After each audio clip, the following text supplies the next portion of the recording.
Hello दोस्तों, स्वागत है आप सभी का ई पाठ्य के करंट अफेयर्स के सेशंस में। आज का topic nuclear doctrine of India. देखिए, जाहिर सी बात है कि इंडिया एक न्यूक्लियर एनर्जी है, उसके पास बैलिस्टिक मिसाइल्स वगैरह ऐसे पावरफुल वेपन्स हैं जो न्यूक्लियर एनर्जी से एनरिच किए गए हैं, एटम बम वगैरह जैसे कि हम कहते हैं। तो इस तरीके से इंडिया का क्या कोई न्यूक्लियर डॉक्ट्रिन है, यानी कि न्यूक्लियर एनर्जी को किस तरीके से वो इस्तेमाल करेंगे, अगर वॉर चलता है तो क्या इंडिया डायरेक्टली न्यूक्लियर एनर्जी का इस्तेमाल करेगा, इन सभी चीज़ों के बारे में आज का हमारा topic. Nuclear weapon test of India. देखिए, इससे पहले कि हम डॉक्ट्रिन के बारे में बात करें, सबसे पहले जानते हैं कि इंडिया न्यूक्लियर एनर्जी बना कैसे, यानी कि एटम बम हमारे पास आया कैसे। India till now conducted 2 nuclear weapon test. 2 बार जो है इंडिया ने अपने न्यूक्लियर वेपन का टेस्ट किया हुआ है। सबसे पहला पोखरान 1। देखिए, पोखरान जो है वो दरअसल एक पहाड़ी इलाका है राजस्थान के एरिया में, तो वहाँ पर न्यूक्लियर टेस्ट किए गए थे। सबसे पहली बार 1974 में किया गया था, तब इंदिरा गांधी जी की सरकार थी, तो वहाँ पर कोड नेम रखा गया था स्माइलिंग बुद्धा। तो स्माइलिंग बुद्धा के ऑपरेशन के नाम से पहली बार पोखरान में टेस्ट किए गए थे। दरअसल वो फेल हुए थे, but global power sharply reacted. दरअसल 1968 में ही सबसे पहली बार ये इश्यूज आया हुआ था आगे कि India was actually trying to test nuclear weapon. तो इसी के रेस्पॉन्ड में, जैसा कि हम कहते हैं कि NSG न्यूक्लियर सप्लायर्स ग्रुप बनाया गया था। NPT जैसा एक बहुत ही कॉन्ट्रोवर्शियल ट्रीटी, जिसे नॉन प्रोलिफरेशन ट्रीटी कहते हैं, उसे साइन किया गया था। दरअसल ये इंडिया के न्यूक्लियर टेस्ट के रेस्पॉन्स में ही किया गया था। तो पहली बार फेल हुआ था स्माइलिंग बुद्धा ऑपरेशन, जो इंदिरा गांधी जी की सरकार में था, लेकिन दूसरी बार अटल बिहारी वाजपेयी जी की सरकार थी, वहां पर डॉक्टर APJ कलाम जो थे उन्होंने इसे हिट किया हुआ था। The second one conducted was Pokhran second in 1998 with code name operation Shakti. ये कोड नेम्स बहुत ही इंपॉर्टेंट है। स्माइलिंग बुद्धा पहला था, ऑपरेशन शक्ति जो है वो सेकंड वन था। It was this test that made India a nuclear weapon. तो दूसरे टेस्ट में जो है इंडिया ने अपने न्यूक्लियर वेपन्स की सत्ता दुनिया को बताई और सक्सेसफुली न्यूक्लियर के वेपन का उन्होंने टेस्ट पोखरान में किया हुआ था। तो these are the 2 important test which India did. आइए जानते हैं कि इंडिया की न्यूक्लियर डॉक्ट्रिन क्या है। देखिए, इंडिया की फॉरेन पॉलिसी में बहुत ही इंपॉर्टेंट है कि न्यूक्लियर डॉक्ट्रिन क्या है, यानी कि इंडिया अपने न्यूक्लियर एनर्जी को किस तरीके से इस्तेमाल करेगा। देखिए, सिविलियन रीजंस के लिए इस्तेमाल करता है वो अलग बात है, यानी कि एनर्जी प्रोड्यूस करने के लिए, इलेक्ट्रिसिटी वगैरह बनाने के लिए हम न्यूक्लियर एनर्जी इस्तेमाल करते हैं, दैट्स अ डिफरेंट इशू। लेकिन जब कोई वॉर वगैरह आता है, एटम बम्स, बैलिस्टिक मिसाइल्स की जब हम बात करते हैं, तो किस तरीके से हम इसे यूज़ करेंगे या नहीं करेंगे, वो न्यूक्लियर डॉक्ट्रिन बताता है। तो इंडिया का अपना एक न्यूक्लियर डॉक्ट्रिन है विच इट अडॉप्टेड इन 2003। ये भी अटल बिहारी वाजपेयी सरकार की ही वहाँ पर सरकार चल रही थी, वाजपेयी साहब की सरकार, तो उन्होंने वहीं पर इसे जो है अडॉप्ट किया हुआ था।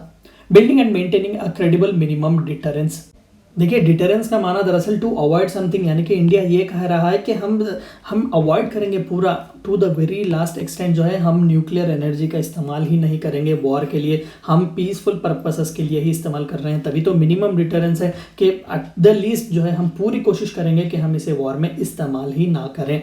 लेकिन इसका मतलब ये भी नहीं कि हम इस्तेमाल ही नहीं करेंगे, क्योंकि पाकिस्तान जो है वो भी न्यूक्लियर एनर्जी है, चाइना जो है वो भी एक न्यूक्लियर इक्विप्ड कंट्री है। अगर ये न्यूक्लियर एनर्जी इस्तेमाल करते हैं तो जाहिर सी बात है कि इंडिया भी उसे रिटेलिएट करेगा। लेकिन न्यूक्लियर डॉक्ट्रिन इतना कहता है कि मिनिमम डिटरेंस, यानी कि हम अवॉइड करने की कोशिश करेंगे।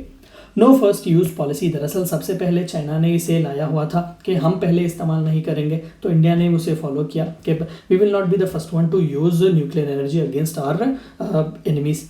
Nuclear retaliation to first strike will be massive and design to inflict unacceptable challenge.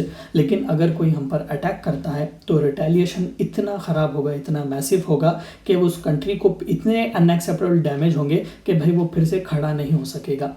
Nuclear retaliation attacks can only B authorised bye civilian political leadership. एक न्यूक्लियर कमांड ग्रुप होता है जो प्राइम मिनिस्टर की leadership में चलता है। वहाँ पर डिफेंस के मिनिस्टर भी होते हैं, 3 जो अलग अलग विंग्स होते हैं, मिलिट्री, एयरफोर्स और नेवी, इन सभी के चीफ्स भी वहाँ पर होते हैं, सिक्योरिटी एडवाइजर भी होते हैं।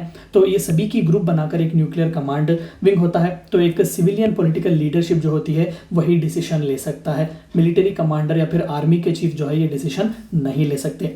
Non use of nuclear weapons against non nuclear weapon states. अगर नॉन न्यूक्लियर वेपन स्टेट्स हैं जो हमारे खिलाफ लड़ रहे हैं, देखिए Bangladesh non nuclear weapon state है, श्रीलंका है, लेकिन इसका मतलब ये नहीं कि इनसे थ्रेट नहीं आ सकते। अगर थ्रेट आ सकते हैं, अगर थ्रेट फ्यूचर में आ सकते हैं, तो हम इनके खिलाफ न्यूक्लियर वेपन इस्तेमाल नहीं करेंगे, क्योंकि इनके पास न्यूक्लियर वेपन्स नहीं है। Continued commitments to the goal of nuclear weapon free world. हम न्यूक्लियर वेपन फ्री वर्ल्ड के लिए जो है स्ट्राइव करेंगे। न्यूक्लियर एनर्जी हम जो है सिविलियन पर्पस के लिए इस्तेमाल कर रहे हैं, इलेक्ट्रिसिटी वगैरह पैदा करने के लिए, वॉर के लिए नहीं। Continuance of strict control on export of nuclear and missile related materials and technologies कि हम आश्वासन देते हैं, आपको भरोसा दिलाते हैं कि जितना भी न्यूक्लियर रिलेटेड मटेरियल होगा, टेक्नोलॉजी हमारे पास होगी, हम उसे बहुत ही स्ट्रिक्ट कंट्रोल करेंगे। किसी भी दूसरे देश को, एनिमी देश को, या फिर किसी ऐसे देश को, फॉर एग्जांपल नॉर्थ कोरिया जैसा एक देश है जो कि मिसयूज़ कर सकता है इन सभी चीज़ों को, हम वहाँ पर लीक होने नहीं देंगे। इसी के तहत जो है, अगर आपको याद हो तो 2007 और 8 में एक बहुत ही इंपॉर्टेंट न्यूक्लियर डील साइन की गई थी यूएसए और इंडिया के बीच, जिसे US India civil nuclear deal भी कहा जाता है। ओबामा और मनमोहन सिंह जी जो थे वहाँ पर प्राइम मिनिस्टर थे, वहाँ पर यूएसए के प्रेसिडेंट ओबामा जी थे। तो इसी के तहत, इसी के डॉक्ट्रिन के तहत जो है, इंडिया के आज एज ऑफ नाउ जब हम 2020 बात करते हैं तो ऑस्ट्रेलिया के साथ, यूके के साथ, फ्रांस के साथ, ऐसे कई अलग अलग एडवांस्ड कंट्रीज के साथ इंडिया के न्यूक्लियर सिविल अग्रीमेंट्स हुए हैं। यानी कि वहाँ पर पीसफुल पर्पसेस के लिए न्यूक्लियर एनर्जी को किस तरीके से हम हार्नेस कर सकते हैं, पीसफुल पर्पसेस के लिए, सिविलियन पर्पसेस के लिए उसका इस्तेमाल किस तरीके से कर सकते हैं, वहाँ से हमें टेक्नोलॉजी और वहाँ से हमें मटेरियल मिलता है। तो ये थी चंद बातें आपको जाननी थी न्यूक्लियर डॉक्ट्रिन ऑफ इंडिया के बारे में। थैंक यू फॉर वॉचिंग ई पार्टिया।